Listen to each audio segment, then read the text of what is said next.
Você já desmaiou ou sentiu aquela sensação de que muito provavelmente iria desmaiar? Semana passada eu fiz uma enquete perguntando se as pessoas já tinham tido algum episódio de desmaio, aquela sensação de que quase desmaiou, ou se já presenciaram algum episódio de desmaio.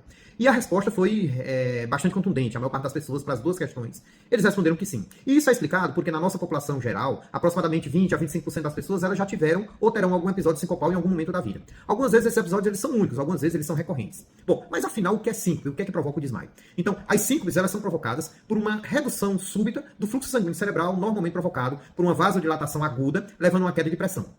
Como uma forma compensatória, nós perdemos a consciência, o indivíduo ele perde a consciência, e ele tem um quadro de hipotonia, ou seja, os músculos eles ficam flácidos e o paciente ele termina caindo.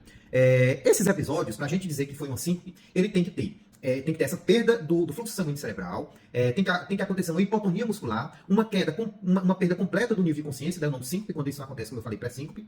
Ele tem que ter uma recuperação rápida, espontânea e total em poucos minutos. Quando você foge a esse conceito, a gente não pode chamá-lo de síncope. Vou dar um exemplo. O paciente ele escorrega no banheiro, leva uma queda, bate a cabeça e desmaia. Então isso não é uma síncope, é uma perda de consciência, é um desmaio provocado por um traumatismo crânioencefálico. O paciente, por exemplo, que tem uma crise convulsiva. Então isso eu não posso chamar de síncope, isso é uma crise convulsiva que leva a uma perda de consciência.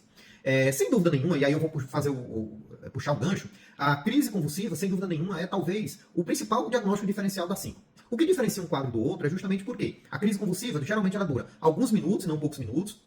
Geralmente, o paciente ele tem movimentos tônico-clônicos, ou seja, o paciente eles apresentam movimentos abalos musculares característicos, algumas vezes você tem liberação de esfíncter, o paciente ele pode fazer cocô, xixi na roupa, ele pode ter um quadro de cialorreia, que as pessoas relatam como se fosse ele espuma pela boca, tá certo? E ele tem uma rigidez muscular generalizada, desvio do olhar, geralmente a recuperação ela demora alguns minutos, muitas vezes demora horas se não for tratado, dependendo do quadro convulsivo em questão, e a recuperação completa ela também demora muito mais tempo para acontecer. Existem, eu costumo sempre dizer aqui no consultório que quando a gente fala em síncope, a gente tem que procurar os gatilhos, ou seja, você consegue identificar algum gatilho que provoca a síncope? Então, sem dúvida nenhuma, o gatilho mais importante é a posição ortostática. Na realidade, o paciente fica em pé durante muito tempo, parado, principalmente em ambientes quentes, abafados e com uma grande quantidade de pessoas. Então é bastante comum a gente ver relato de pessoas que ficaram ali na igreja, no culto, na procissão, não sei, que tiveram que ficar muito tempo ali numa posição estática, parada, e algumas pessoas elas desmaiam. No tempo das videocassetadas, a gente via muito isso, no noivo que estava esperando lá a noiva entrar ao altar, e ele tinha aquele episódio de desmaio, ou então aquele soldado que está muito tempo na posição de sentir. Então, essa, sem dúvida nenhuma, é o gatilho principal. Existem algumas outras pessoas que, toda vez que eles vão colher sangue, toda vez que eles têm a visão de sangue, eles têm episódio de perda de consciência. Então, nesses pacientes, o gatilho é a visão do sangue, a retirada de sangue. Outras pessoas, quando tomam um susto, quando sentem dor, alguns pacientes, quando eles vão fazer cocô, fazer xixi. Essa síncope que você consegue determinar o gatilho, ela é a forma mais benigna. Isso não quer dizer que ela não incomode, mas sinceramente é a forma mais, é a forma mais benigna.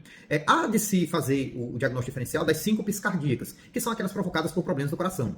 Essas são as formas mais importantes e que devem ser avaliadas pelo especialista. Uma estenose da válvula aórtica, a válvula aórtica ela é tão estreita que ela não permite a chegada de sangue no cérebro. Ou então quando o paciente tem alguma arritmia, o coração bate de maneira tão desordenada que acontece um baixo fluxo cerebral e o paciente termina desmaiando. Esses pacientes, na suspeita de causa cardíaca, e normalmente você deve investigar com o paciente, inclusive internado, haja vista que o risco desse paciente evoluir com óbito no intervalo de um ano é muito maior do que naqueles pacientes que apresentam síncope vasovagal.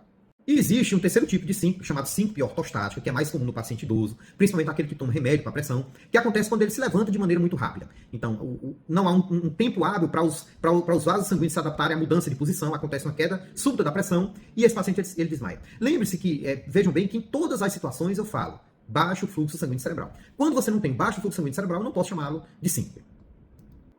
E aí eu vou falar um pouquinho sobre as síncopes vasovagais, que a grande maioria das vezes, esses pacientes eles não precisam de nenhum tratamento. A investigação é uma anamnese, um exame físico bem detalhado. Em alguns casos a gente faz um eletro, em poucos casos a gente indica um ecocardiograma. O tratamento da síncope vasovagal é basicamente o aumento da ingesta de líquido, de água. Poucas vezes a gente indica também um pouco o aumento da ingesta de sal. E mais importante do que tudo isso, eu sempre digo para os pacientes que vêm aqui no consultório, é você ter consciência que você tem a síncope, que você pode desmaiar, que você pode bater a cabeça e se machucar. Então o que eu sempre digo é, percebeu que pode desmaiar, não tente resistir. Ou se sente, ou se deite, ou fique de cócoras, espere melhorar, levante-se devagar para evitar que aconteça uma perda de consciência e um traumatismo craniano. E lembrando, quando há a suspeita de uma síncope cardíaca, ou seja, se o paciente ele tem algum problema de coração, ele sente palpitação, ele foi atendido ou então viu alguém percebeu que o coração estava batendo de maneira descompassada, aconteceu o episódio de perda de consciência durante a atividade física, esse paciente ele deve ser avaliado. A síncope, ela tanto pode ser investigada pelo cardiologista como pelo neurologista, já que eu costumo dizer que é uma falta de comunicação entre o sistema nervoso central e o sistema cardiovascular. Então vejam bem o relato dessa paciente. Na realidade, ela descreve claramente um episódio de síncope vasovagal. Em resumo aqui, ela relata que toda vez que ela fica em pé durante muito tempo, ela começa a passar mal, o vista escurece, ela fica pálida, sono frio, termina desmaiando algumas vezes. Provavelmente a pessoa que está ali ao lado dela vai dizer, olha, você ficou com os lábios muito pálidos, você está suando muito frio, extremidades frias. Muitas vezes dá aquela sensação que tem uma cianose labial. Então esse relato aí é um relato de síncope. O problema é quando o paciente ele bate a cabeça e pode ter algum traumatismo. Esses pacientes eles devem ser orientados a aumentar a ingesta de líquido. A gente costuma orientá-lo para que ele identifique os sinais de que vai desmaiar, para que ele não tente resistir, para quando ele sentir o episódio de pré-síncope, que ele se sente, ou que ele se deite, ou que ele se acocore, que ele encontre os mecanismos para evitar a perda completa de consciência.